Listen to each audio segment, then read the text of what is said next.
절대로 무너지지 않을 것만 같았던 토트넘 내 잉글랜드 카르텔이 산산조각 날 것으로 보입니다. 불과 며칠 전 토트넘은 엔지 포스테코글루 신임 감독을 선임했는데요. 터키 그리스계 출신의 호주 감독인 그는 벌써부터 대대적인 살생부를 만들어 물갈이를 준비 중이라고 합니다. 그런데 여기서 기대되는 점과 우려되는 점이 동시에 공존하는데요. 기대되는 점은 그가 빌드업 축구를 이끄는 전술을 주로 사용해 후방을 탄탄하게 잡아준다는 겁니다. 손흥민 선수로서는 다행인 일입니다. 에릭 다이어 등 하이패스 수비수들 때문에 손 선수가 죽어라고 뛰어 한 골 넣으면 그들이 두 골 먹히는 기획을 펼치며 한심한 경기력을 보여줬기 때문이죠.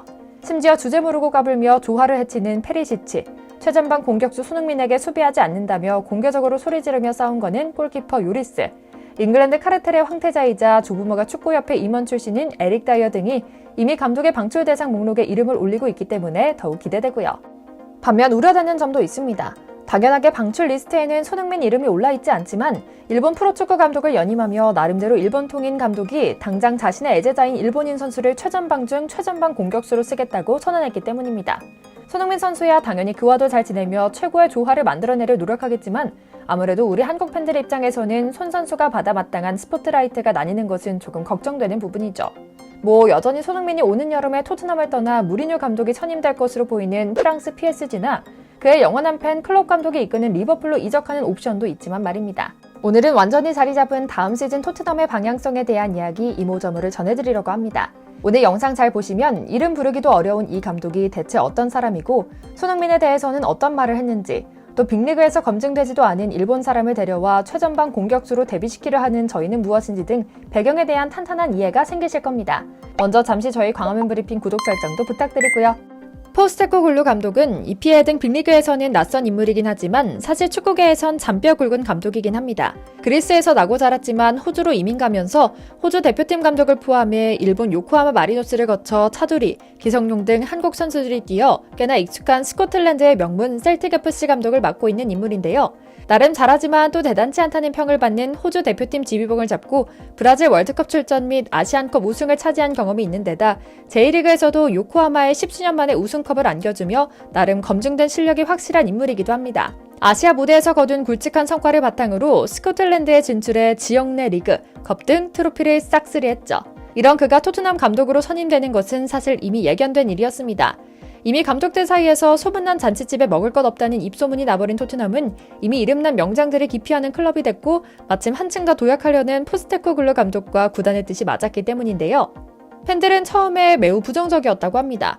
결국 챔피언스리그도 나가지 못한 데다 팀 내부 분위기도 뒤숭숭한 상황을 타개하는 차원에서 젊고 유망한 감독을 선임하겠다고 약속한 레비 회장이 또다시 거짓말을 하는 모양새였기 때문이죠. 하지만 냄비 같은 영국 축구 팬들의 마음은 금세 또 풀렸습니다. 포스테코글루가 주로 공격적인 축구 전술을 사용하고 있는데 동시에 후방을 든든하게 쌓아올리는 수비도 소홀히 하지 않는 스타일이라는 사실이 널리 퍼지기 시작한 겁니다. 선수단 대기억을 준비하며 방출 명단을 확정했다는 소식 또한 팬들의 마음을 사로잡는 데 큰 역할을 했습니다. 실제로 이는 영국 BBC를 통해 보도된 정론인데요. BBC는 속보를 통해 엔제 포스테코글루 감독이 앞으로 2년간 토트넘을 이끌기에 앞서 1군 선수단을 재편할 예정이다라며 방출 리스트는 확정됐다. 먼저 요리스와 페리시치가 1순위 타깃이다. 어떤 조건이 오더라도 이 둘은 무조건 내보낼 예정이다. 뿐만 아니다. 그 외에도 7명의 선수를 기꺼이 내보낼 의향이 있다라는 다소 파격적인 내용을 내보냈죠. 그래서 반가운 마음에 살생부를 살펴보니 아주 살벌합니다. 잉글랜드 카르텔이 공고한 토트넘은 잉글랜드 출신 백인 성골들끼리 주장담부터 시작해 프리킥 돌려차기 등 아주 품앗이가 난리도 아니었는데요. 포스테코글루 시대가 시작되면 가장 먼저 앞서 말씀드린 대로 아주 얄미웠던 위고 요리스와 이반 페리시치가 우선 방출 대상이 될 것이라고 합니다. 뿐만 아니라 산체스, 세세뇽도 방출 명단에 등록됐고 임대로 데려왔던 단주마, 랑글레도 집으로 돌려보낼 예정이라고 하는데요. 뿐만 아니라 벤 데이비스와 에릭 다이어 역시 언제든지 매각이 가능한 선수라는 딱지를 붙여둔 상태입니다. 이렇게 거론된 선수가 무려 11명이나 되는데요. 기존 선수단을 갈아엎어버리겠다는 계획인 것이죠. 물론 방출 작업이 얼마나 수월하게 진행될지는 지켜봐야 할 겁니다. 그러나 토트넘은 이번 여름 칼을 갈고 있습니다. 많은 방출이 있다는 것은 그만큼 수혈을 해야 한다는 의미이기도 하고 우리 손흥민 선수 입장에서도 새로운 출발을 할 수 있는 기회이기도 하죠.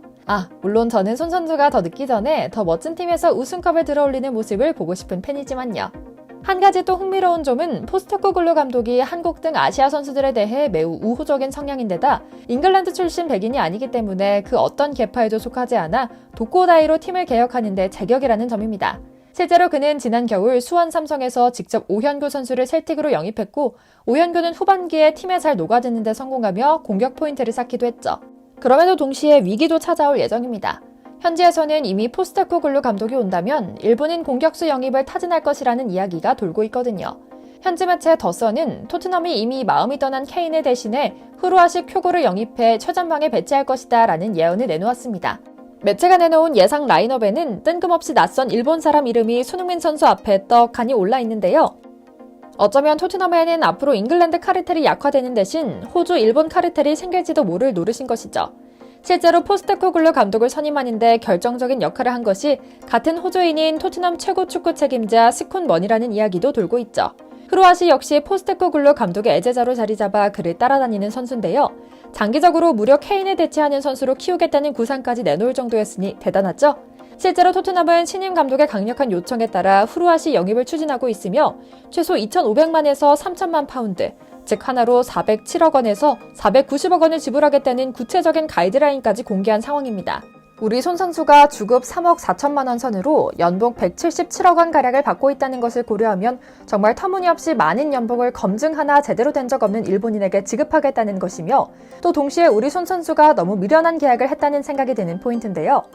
물론 일본인이라는 선입견만 벗고 보면 후루아시 선수는 그닥 나쁜 선수는 아니라고 합니다. 2021년 J리그에서 셀틱으로 넘어가 완벽하게 적응해 주전급 공격수 중 한 명으로 활약하고 있을 뿐만 아니라 셀틱에서 보여주는 미친 활약을 바탕으로 EPL 울버햄튼, 레스터시티 등 여러 중위권 클럽들로부터 러브콜을 받기도 했거든요. 일본 선수답게 기본기가 탄탄한데 빠른 스피드와 테크닉을 바탕으로 하는 1대1 드리블 돌파까지 매우 강해 좋은 평가를 받고 있기도 하죠. 밸런스와 볼키핑 능력도 좋아서 잘 넘어지지 않고 공격 지역까지 볼을 안전하게 가져가는 힘도 좋고요. 다만 체격이 작은 탓에 몸싸움은 약하다고 하는데요. 그런 면에서 손흥민 선수에게 공을 안전하게 전해주는 정도로 플레이한다면 충분히 공존할 수 있을 것이라는 생각도 듭니다. 그러나 문제는 후루아시를 최전방 공격수로 쓰겠다는 감독의 의지입니다. 물론 팀 경기에서 우리 손 선수만 빛나기 위해서 무조건 패스를 해야 하는 것은 아닙니다. 그렇지만 지난 시즌 페리시치의 케이스처럼 무작정 뛰어나가며 자기 자리를 지키지 않는다거나 의도적인 손흥민 죽이기 전략을 펼치는 감독이 나타나면 어떤 사단이 나는지 우리 모두는 잘 알고 있습니다. 오는 시즌에 손흥민 선수가 어떤 경기력을 보여줄지 아니면 어떤 모습으로 어떤 팀에서 뛰고 있을지 확실하진 않지만 팬으로서 한 가지만은 확실합니다. 스스로를 더 존중하는 마음으로 받을 것은 확실히 받기, 선수 생활을 위협하는 수준의 부상을 당할 정도로 몸을 던지지 말기, 마음관리 잘하면서 오랫동안 건강하게 선수 생활하길 바라는 마음 말입니다. 오프 시즌 동안 몸 건강, 마음 건강 잘 챙기며 새로운 시즌에는 보다 가뿐한 발과 강력한 킥을 보여주길 바라며 오늘 영상 마치겠습니다. 광화문 브리핑 구독, 좋아요도 부탁드리고요. 시청해주셔서 감사합니다.